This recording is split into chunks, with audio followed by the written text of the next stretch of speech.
My grandparents owned the lot next to their house. They just used it for more yard space. But when my sister and I were born, Grandpa knocked down the old shed on the empty lot and built a playground for us. Everything was made with his own two hands. It was a kid's dream, and we both played there any chance we got. After we grew up, they let the kids of the neighborhood use the place to play with no issues. But then, some years later, they passed, and the house went to my mom. I found out I was expecting, so my husband, Andre, and I started seriously looking for a house when we'd only been half trying before. Mom suggested we buy my grandparents' house, since we know it's a good place, and us buying it would keep it in the family. In addition, it's still in good shape, has no HOA, and it's close to a good school, so we bought it for a steal and moved in ASAP.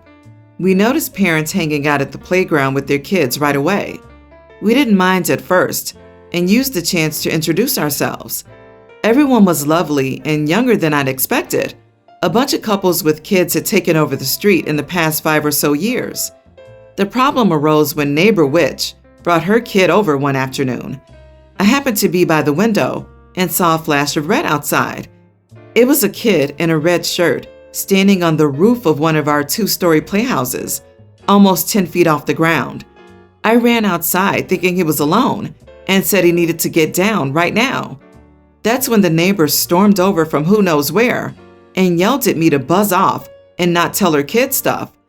I asked if she was his mom, and after getting a yes, I asked her to make her son get down before he got hurt. She argued, saying I couldn't make them do anything, so I told her this was my property and yes, I could. That's when the kid fell. Thankfully, once he was halfway down and only onto the grass, but he still wailed like he was dying. He was fine. He got up without issue and ran over to the neighbor lady. She picked him up and said she'd have sued me if he'd been hurt, so I threatened her with the cops if she didn't leave. She flipped me off and called me names but left. Andre was worried other people might try to sue us if their kids got hurt on our land. I hadn't even thought of that, so we put up a fence. Parents came by asking why the fence, so I told them why, and they could thank the neighbor lady. I heard she's been shunned by the other parents, and none of them will let their kids play with hers. I feel guilty her son is getting punished for her actions. Maybe just saying we wanted a fence up instead of telling him about the lady would have been kinder. Am I the idiot? In these days of having to pay ridiculous amounts for emergency medical care, and of people suing whoever they can to try and pay for the ridiculously expensive emergency medical care, you'd have to be insane not to put up a fence and ban everyone. You needed to explain why you suddenly put a fence up, or you're the one that faced being shunned, and you didn't do anything wrong. Not the idiot, OP. You did what was necessary to protect your property from lawsuits, and you told the truth about why you put up the fence. It's a shame that her child is getting shunned, but it isn't the first time a kid has suffered for the actions of an idiotic parent, and it won't be the last. What your grandfather did was a beautiful gesture, years ago. Now it's your time to protect yourself from harm. If any child gets hurt on your property, the parents can sue the pants off of you. It's your property, and you're free to do as you wish. Still, OP, please be aware that a fence on its own may not be enough to protect you. A playground wonderland almost definitely qualifies as an attractive nuisance, which means you may still be responsible if kids break in or hop the fence to play on it and get injured.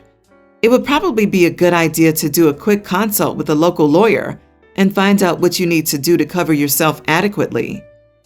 Telling your neighbors that they can blame that lady for keeping their kids off your play equipment does move you into the idiot territory. It's an act of revenge, even if she deserved it. But do you think it might have been too much? You are the idiot here because you are inexperienced in neighborhood politics. You now have the perfect excuse for inviting a couple of moms and their kids over for supervised play, getting to know each other, and perhaps wine and cheese. I, 33 female, have been dating my girlfriend, 32, for 6 years now. She also has a son, teen Max, from a previous secondary school relationship. I have a great relationship with both. My girlfriend has 100% custody of Max, and his dad pays child support. I moved into my girlfriend's house 4 years ago, and I am responsible for housework. My girlfriend is the primary breadwinner, cooks dinner, etc., so we have an efficient house dynamic. Recently, she asked me if I could pick Max up from school in the afternoon. For reference, Max goes to a school at a special school across the city, meaning it would be a 20-minute drive there and back. She said that she would use the train to get to work, and I could drive the car. I refused because I typically finish my housework at midday, have lunch, and then the rest of the day is spent doing my hobbies, knitting and gardening. She insisted I pick him up from school because she had work and she wouldn't make it. However, I stood firm. She has since told me that she might have to charge me rent because I don't do adequate housework. First and foremost, I spend my whole morning cleaning the house. She works, does the food shopping, cooks dinner, etc.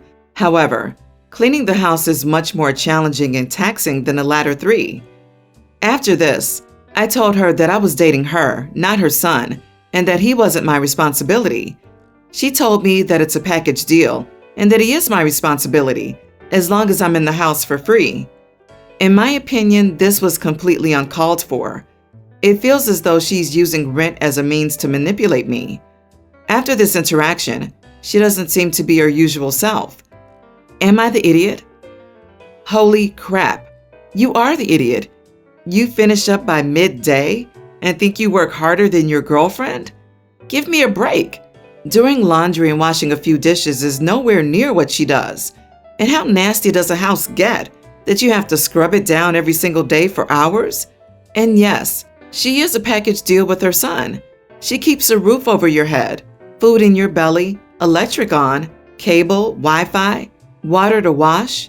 You're super ungrateful, it seems. Honestly, it seems like OP's girlfriend would be an idiot to herself if she stays with OP. Imagine working all day, paying all the bills, cooking, doing the household shopping, etc. Curious what the etc. entails. And your partner won't even pick your kid up from school because they don't want to disrupt their hobbies? And I can't imagine a house with 2 adults and an older teen gets super dirty overnight. This relationship sounds very one-sided in OP's favor. Wow, you sound heartless. 6 years living together, and you don't care for this young person that lives with you full-time? And even if you don't care about your partner enough to help out when she needs you. I hope your partner seriously reconsiders this relationship. You are the red flag. I could barely get through this story. It's so cringe. How on earth can a grown woman behave like such a selfish, spoiled princess? Does she clean at the pace of a snail with a dainty handkerchief for fear of fainting from exhaustion? OP, you are the idiot. Learn some manners and apologize, not only to your girlfriend, but also to her son. Even if he doesn't always like you for whatever reason, treating him like he's a burden you couldn't be bothered with will only cement that. A good, cherished relationship doesn't have to be romantic. This is your girlfriend's child, not her yappy little dog, and he's nearly adult. Treat him with some respect and care before your girlfriend concludes that she and her son are better off without you. My sister-in-law is my younger brother's fiance and soon-to-be wife. Both her and my brother are 26. When she started dating him, I met her when she was 18, and we had a pretty good relationship. Since then, she's been wearing lots of revealing outfits. At first, I wouldn't comment on it, but as my brother's relationship with her got more serious, my parents and I believed we should tell my brother to tell her to dress more appropriately. Whenever we'd bring it up to my brother, he'd get mad and told us to mind our business. Once they got engaged, we believed that she'd finally be more serious and look out for her image, as she's supposed to be a wife soon and later a mother. We were wrong. She didn't only not start dressing more appropriately, but she got worse. Whenever we'd bring it up to my brother, he'd tell us that we can't police what she wears, but he wouldn't understand how it's just disrespectful of her. To be honest, she didn't dress in revealing outfits in family gatherings like Xmas or Thanksgiving, but she'd wear those outfits on her birthday, or my brother's birthday, or whenever they'd hang out alone or with friends. My brother's birthday was last week, and we were invited to his party. Before that, my parents and I agreed that I'd call her out if she dressed inappropriately again. because my brother is spineless and won't ever do that. As always, she was dressed inappropriately.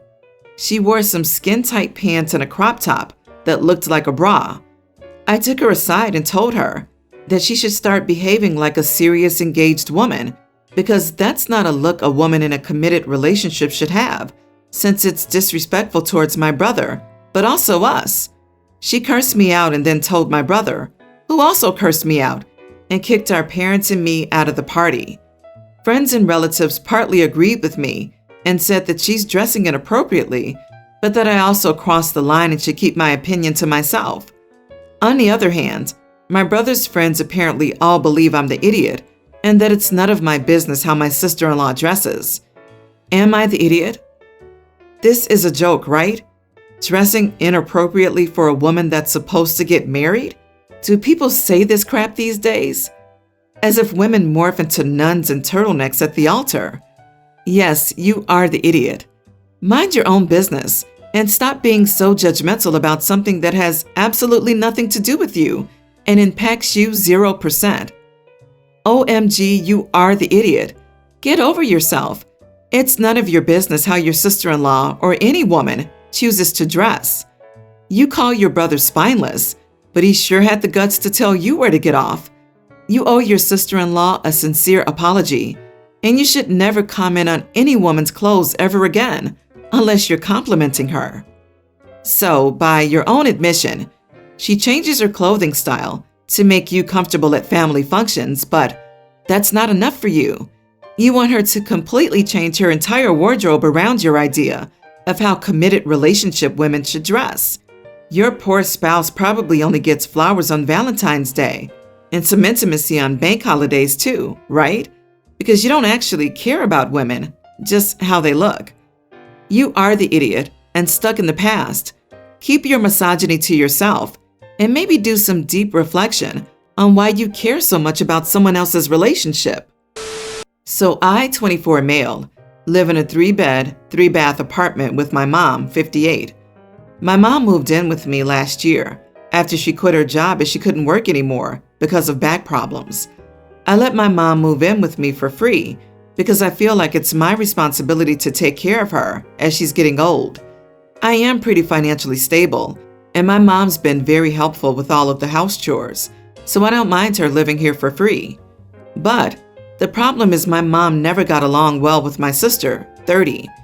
It was mainly because my mom hadn't approved of my sister's boyfriend. Honestly, I can't blame my mom for that because he didn't seem like a good guy, but my sister was blindly in love with him. My sister also dropped out of college to focus on acting, and well, my mom also didn't want that. So my mom had warned my sister that her relationship with her boyfriend wouldn't last and that she should focus on college instead of acting. But my sister didn't listen, and my mom completely cut off my sister from her life. Since then, my mom hasn't talked to my sister, and she gets mad whenever she hears any mention of my sister. So I didn't mention anything about my sister to her and didn't hear from my sister in a while. I only knew that my sister didn't really make it big in acting, and her boyfriend also dumped her. I didn't hear from my sister until yesterday when she called me. She told me that she had lost her job and struggled with rent. She said she was getting evicted and needed a place to stay until she could get back on her feet. She knew there was room in my home, so she asked if she could move in with us until she figured something out. So I mentioned this to my mom, and when she heard about my sister, she wasn't happy. She said none of this would have happened if my sister had listened to her, and that I shouldn't let my sister move in with us because she has to face the consequences of her decisions. My mom told me that I shouldn't put my sister over her. I did feel bad for my sister, but I didn't want to upset my mom or make her feel like I was choosing my sister. So I told my sister my mom wouldn't want her moving in with us, but I did offer her money to help her find a place to stay until she got back on her feet. But she rejected my offer and called my mom a narcissist and said I was enabling my mom's behavior. She said she couldn't believe that I would choose my mom over her. This made me mad when she called my mom a narcissist. I told her if she had listened to mom, she wouldn't have to go through any of this today, and hung up on her. I haven't heard from her after that, but I assured my mom my sister wouldn't move in with us and things between us became normal again. I don't understand why my sister's upset with me. I offered to pay for her to find a new place to stay, but she refused. So, am I the idiot for this? Your mom is a narcissist and has figured out a way to get you to take care of her. She quit her job, wasn't fired, and you didn't mention her applying for Social Security disability, so who knows if her back problems are legit or a manipulation tool. She cut off her daughter for not living her life the way she ordered her to live. As a mother, I cannot imagine doing this, and is entirely willing to make her daughter homeless by forbidding you to give her shelter.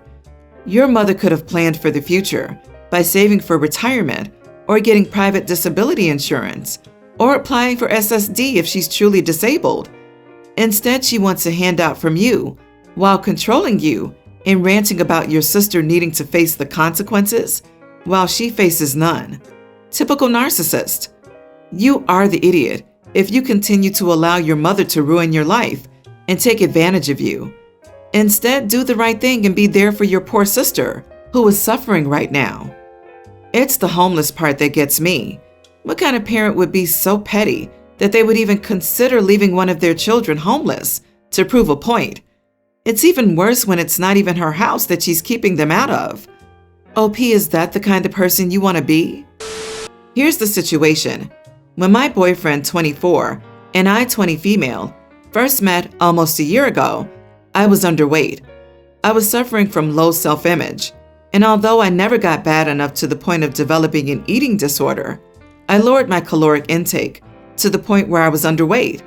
For reference, I'm 5'2" and at the time was 90 pounds. Within the past few months, I started to gain a better self-image. Because of this, I began gaining weight and now sit at a healthy 119 pounds. The only problem is that my boyfriend likes my body a lot less now. He says that he loves me, but I don't look the same. We've had many long conversations and a few fights over this, and I feel so lost as to what to do. I promised him that I wouldn't gain any more weight, or if I did, I would actively try to lose it. But he still believes that at the moment I'm too fat. I consulted my doctor about the possibility of losing weight, but he strongly advised against it. And I honestly agree with him. I'm eating a balanced diet. I run for an hour and a half every day, and I'm within a perfectly healthy BMI. But I love my boyfriend, and I really don't want to lose him. My boyfriend deserves to be with the woman he's attracted to, but at the same time, I don't want to lose him. He says that I'm being selfish and believes that I don't want to lose the weight because I don't care enough about him to put forth the effort. I'm starting to think I may be unreasonable. He says he would be happy if I went down to 105 pounds and doesn't need me back at 90 pounds. I know if I asked him to tweak his physical appearance, he would do so. For example, early on in our relationship, he shaved his beard because I disliked it. I initially got very angry at his request as well and went so far as to excuse him for not caring about my health. I feel like an idiot. So, everyone, am I the idiot? Not the idiot. How much does your boyfriend weigh? I'd suggest that that's the exact amount of weight you need to lose from your life. By your boyfriend calling you selfish and saying you don't care only shows he's manipulative, uncaring, and downright cruel. He should be celebrating that you're healthy and self-aware. Agree. A good partner would encourage health and wellness, which you seem to have as you share your routine. I'm sorry, but I would suggest rethinking this relationship. Would you recommend a friend of yours to stay with a partner who puts down their body? Good luck, OP.